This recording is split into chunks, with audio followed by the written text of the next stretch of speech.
तो बच्चों, आज हम प्रश्नावली 16.2 का सवाल नंबर 8 करने वाले हैं। तो देखो, सवाल नंबर 8 को पहले पढ़ लेते हैं। क्या दिया है इसमें? इसमें दिया है एक बेलन का आयतन और वक्र पृष्ठीय क्षेत्रफल क्रमशः 1650 सेंटीमीटर क्यूब और 660 सेंटीमीटर स्क्वायर है। तो बेलन की त्रिज्या और ऊंचाई याद करनी है। तो देखो, हमें जो कुछ दिया है ना, उसको पहले हम नोट कर लेते हैं। तो देखो, सबसे पहले हमने मान ली कि एक बेलन है ना, उसकी त्रिज्या r मान ली और ऊंचाई हमने h मान ली। तो देखो क्या क्या दिया है। हमें दिया है बेलन का आयतन। आयतन क्या होता है? पाई आर स्क्वायर एच। ये दिया है 1650, हमने इसको मान लिया समीकरण नंबर 1। ठीक है। और क्या दिया है? हमें दिया है बेलन का वक्र पृष्ठ। ये क्या होता है? 2 पाई आर एच, हम जानते ही हैं। इसको हमने मान लिया समीकरण नंबर 2। तो देखो, 1650 दिया है, 660 दिया है, आयतन दिया है, वक्र पृष्ठ दिया है। तो मैं करता क्या हूं अभी, मैं है ना, इसको समीकरण 1 माना, इसको समीकरण 2 माना। तो मैं समीकरण 1 में समीकरण 2 का भाग दे रहा हूं। ठीक है ना। तो देखिए, समीकरण 1 में 2 से भाग देने पर, तो मैंने क्या किया भाग देने पर, देखो क्या आ जाएगा, इसमें देंगे इसका भाग तो हो जाएगा पाई आर स्क्वायर एच भाग 2 पाई आर एच। ठीक है। इधर हो जाएगा 1650 भाग 660। देखो, पाई से पाई कट गया, आर से एक बार आर कटा, एच से एच कट गया। ठीक है। तो यहां क्या रह गया? ऊपर रह गया आर और नीचे रह गया 2 बराबर। इससे ये कट गया और कट रहा है तो और काट लेंगे। देखो, 11 छिंगे 66 और ये कटा 11 एकम 11, 5 बचे 11 पंजे 55 और कट रहा है 3 दूनी 6 और 3 पंजे 15। तो हमारे पास आ गया 5/2। अब 2 को उधर भेजेंगे, गुणा में जाएगा तो 2 से 2 कट जाएगा। तो r बराबर हमारे पास क्या आ गया? 5 आ गया। r बराबर 5 आ गया ना, तो त्रिज्या 5 आ गई। अब r का मान समीकरण 1 में रख दो, जो में रख दो। तो हमने क्या किया, r का मान समीकरण नंबर 2 में रख दिया। ठीक है। r का मान समीकरण 2 में रखने पर, तो देखो समीकरण नंबर 2 क्या है हमारे पास? 2 पाई आर एच बराबर 660।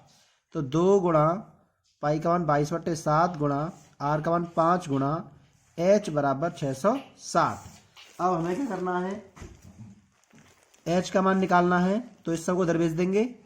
एच बराबर 660। देखो, 7/, का इधर जाके गुणा में हो गया, ये सब गुणा की चीजें इधर आ गई भाग में। ठीक है। काट लेंगे। देखो, 5 दूनी 10, तो 10 से कट गया ये 10 और 22 तिया 66। तो एच बराबर क्या आ गया हमारे पास? 7 तिया 21 सेमी। ये क्या आ गई? ऊंचाई। तो हमसे क्या पूछी गई थी? बेलन की त्रिज्या और ऊंचाई पूछी गई थी। तो इसका मतलब हमारे पास त्रिज्या ऊंचाई दोनों आ गई। तो हम लिख देंगे, अतः बेलन की त्रिज्या बराबर 5 सेमी व ऊंचाई बराबर 21 सेमी है ना सरल। अब इसके बाद देखिए अगला सवाल, सवाल नंबर 9। देखो, सवाल नंबर 9 में क्या दिया गया है? सवाल नंबर 9 में हमें दिया गया है कि एक बेलन की ऊंचाई व त्रिज्या क्रमशः 7.5 और 3.5 है। ठीक है। और इसके संपूर्ण पृष्ठीय क्षेत्रफल और वक्र पृष्ठीय क्षेत्रफल का अनुपात पता करना है। तो देखो, सबसे पहले जो दिया गया है उसको नोट कर लेते हैं। ठीक है।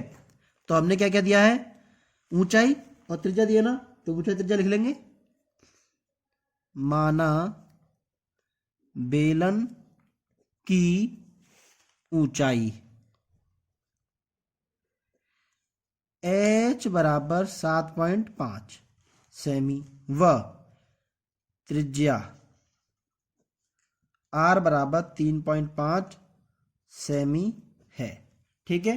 ऊंचाई और त्रिज्या दोनों हमने मान ली। अब इसको आगे हल करते हैं। इसने पूछा क्या है? संपूर्ण पृष्ठीय क्षेत्रफल का और वक्र पृष्ठीय क्षेत्रफल का अनुपात पूछा है। तो देखो, अनुपात निकाल लेंगे। अतः जो पूछा है सीधा लिख दो, संपूर्ण पृष्ठीय क्षेत्रफल बटे वक्र पृष्ठीय क्षेत्रफल। तो देखो संपूर्ण पृष्ठीय क्षेत्रफल क्या होता है, सूत्र बताइए, 2πr h प्लस आर। और वक्र पृष्ठ का क्या होता है, 2πr और h, यही तो होता है। तो देखो हल करने से पहले 2 से 2 कट गया, पाई से पाई कट गया, r से r कट गया, हमारे पास क्या आ गया, h प्लस आर बट्टे h। अब यहां मान रख दो। तो देखो मान क्या क्या है हमारे पास, h का मान है हमारे पास 7.5 प्लस r का मान 3.5 बट्टे 7.5। जोड़ दो दोनों को, 7 और 3 10, पॉइंट पॉइंट का आधे आधे 11 बट्टे 7.5। देखो पॉइंट हटाया, ऊपर 0 बढ़ गया, काट लो। तो ये कट रहा है 5 से, तो मैंने काटा 5 दूनी 10 और 15 पन्ने 75। तो इसका मतलब 11 दूनी 22 बट्टे 15। तो अनुपात क्या आ गया, बट्टे की तो अनुपात कहते हैं, अतः अनुपात क्या हो जाएगा, बराबर 22:15। ठीक है ना, कितना सरल सवाल था। अब आ जाओ सवाल नंबर अगले पर। सवाल नंबर अगला क्या है, 10। देखो सवाल नंबर 10 है ना, हमारे सिलेबस में नहीं है, क्योंकि सिलेबस में से हटा दिया गया है। जो चीजें एक तरह की आकृति से दूसरी तरह की आकृति में परिवर्तित हो रही है ना, ऐसी चीजों को इस बार सिलेबस में से हटा दिया गया है। तो सवाल नंबर 10 हम करेंगे नहीं, हम करेंगे सवाल नंबर 11। ठीक है, तो हम सवाल नंबर 11 पढ़ लेते हैं। सवाल नंबर 11 में क्या दिया गया है, देखो हमें दिया है एक बेलनाकार बर्तन में ये दिया है 30,800 घन सेमी पानी भरा जा सकता है। यदि बर्तन की भीतरी त्रिज्या 14 सेमी है तो उसका भीतरीय वक्रपृष्ठ क्षेत्रफल ज्ञात करना है। ठीक है, तो देखिए वक्रपृष्ठ क्षेत्रफल दो चीज होती हैं, एक तो आर और एक एच। तो आर तो हमें दे दी, एच नहीं दी, तो एच हम पता कर लेंगे। ठीक है, अब देखो दूसरी चीज, इसमें क्या दिया है, बर्तन में पानी भर रहा है। तो आप जानते हैं ना, जब बर्तन में पानी भरा जाता है, कुछ अंदर भैया तेल पानी दूध, तो हमने बताया था आपको कि ये चीज क्या होती है, आयतन होता है। तो इसका मतलब बर्तन में जितना पानी आएगा ना, वो उसके आयतन के बराबर आएगा। ठीक है, तो देखिए हम यहां लिख सकते हैं, माना बर्तन की त्रिज्या आर बराबर 14 व ऊंचाई h है, ये चीज हमने मान ली। तब बेलन का आयतन बराबर बर्तन में, यानी बेलनाकार बर्तन में पानी। ठीक है, तो आयतन हमारा क्या होता है, सूत्र बताइए आयतन का, सूत्र होता है पाई आर स्क्वायर एच। पानी कितना है, 30,800। ठीक है, पाई का मान क्या रखेंगे हम, 22/7 गुणा आर का मान 14 है, तो 14 गुणा एच बराबर 30,800। अब एच का मान निकालेंगे, सबको इधर भेज दो, तो एच बराबर हमारे पास हो जाएगा 30,800। 7 इधर जाएंगे गुणा में, बाकी सभी आएगा बट्टे में। ठीक है, तो मैं इसको काट लूंगा, तो मैंने काटा, तो देखिए कितना हो गया ये, हम काटते हैं इसको, 7 दूनी 14 दो बार। ठीक है, और हमने काटा 22 से, काट लो, 22 एकम 22, कितने बचे 8, और 22 चौके 88, 1400। और ये कटे 14 से 14, एक बार 100 बचे, 2 से काटा 100 को, कितना बचा 50।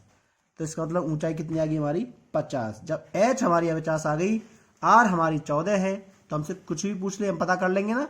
इसने हमसे क्या पूछा है, इसने हमसे पूछा है वक्र पृष्ठीय क्षेत्रफल। तो देखो प्रश्न क्षेत्रफल देंगे, अतः वक्र पृष्ठ बराबर क्या होगा, 2πr/h। रख दो सारे मान, 2 गुणा 22/7 गुणा आर का मान 14 गुणा 50। अब देखिए ये काटा, अब सबका आपस में गुणा कर दो, 50 दूनी 100 और 22 दूनी 44, 44 का कर दो 100 से गुणा, कितना हो गया 4400, है ना। तो 4400 सेंटीमीटर स्क्वायर क्या आ गया हमारा वक्र पृष्ठ। ठीक है ना, कितना सरल था, खत्म हो गया यहीं पे। अब अगला सवाल, सवाल नंबर हमारा 12। सवाल नंबर 12 क्या कह रहा है, देखिए ये भी कोई ज़्यादा कठिन सवाल नहीं है।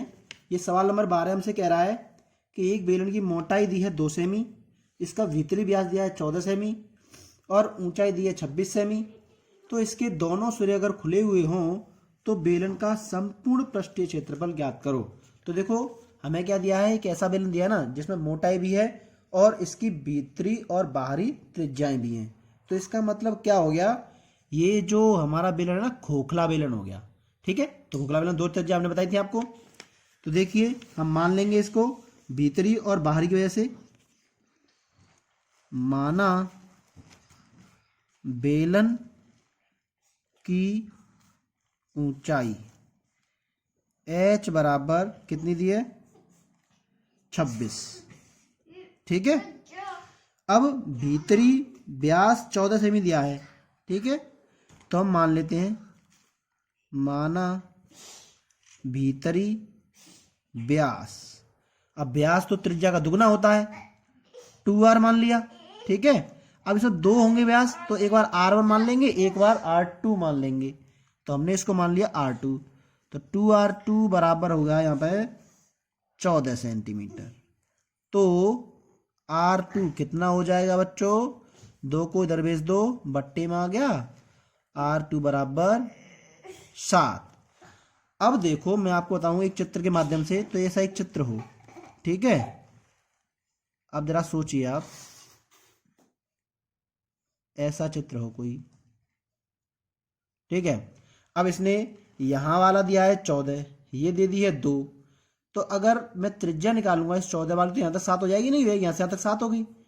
ठीक है, और अगर मैं यहां से यहां तक ज्ञात करूंगा बाहर तक, तो इसमें 2 जुड़ जाएगी ना, नहीं जुड़ जाएगी। तो इसका मतलब बाहर वाली कितनी हो जाएगी, 9 हो जाएगी।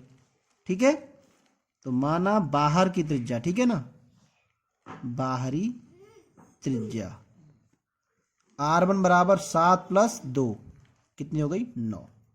तो हमारे पास दोनों त्रिज्याएं हो गई और हमारे पास h का मान भी हो गया। अब हम आराम से संपूर्ण पृष्ठीय क्षेत्रफल निकाल लेंगे। अतः बेलन का संपूर्ण पृष्ठीय क्षेत्रफल बराबर क्या हो जाएगा, सूत्र लगा दो। देखो सूत्र आपको पहले वीडियो में बताया था मैंने, संपूर्ण पृष्ठीय क्षेत्रफल सूत्र क्या होता है, 2 πr1 + r2 दूसरे ब्रैकेट में h + r1 - r2, ये लिखा था खोखले बेलन के लिए। तो इसमें सारी चीज़ें वैल्यू हमारी जितनी भी हैं सबको रख दो। 2 × 22/7, r1 का मान कितना होता है 7, ये 9 है। ठीक है, तो 9 + 7 और इधर रखेंगे हम 26 + 9 - 7। तो देखो कितने हो गए हमारे पास, 2 × 22/7 × 9 और 7 16 गुणा ये कितने बचे 2, 26 को 2 में जोड़ो 28, काट लो।